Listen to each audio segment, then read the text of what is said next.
Ouais, gouverneur de la ville.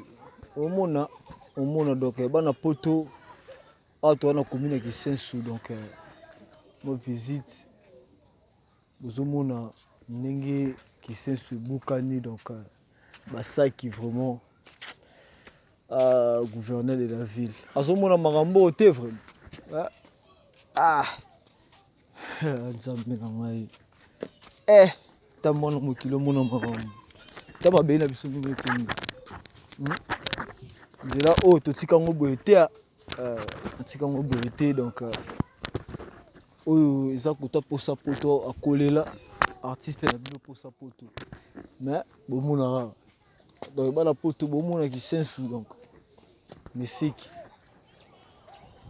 Ouais, donc nde na ndolo barara babi ta mwana mokilo mona Marambo oyo ki sensu.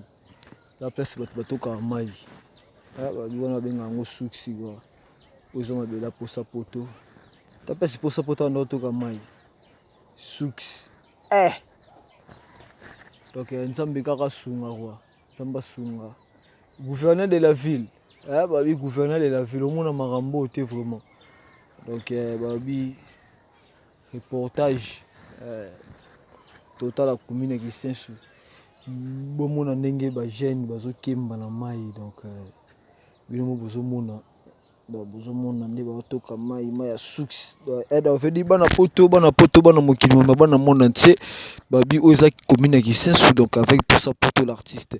Donc naza na commune qui sensu donc veut dire ma belle toujours. Obi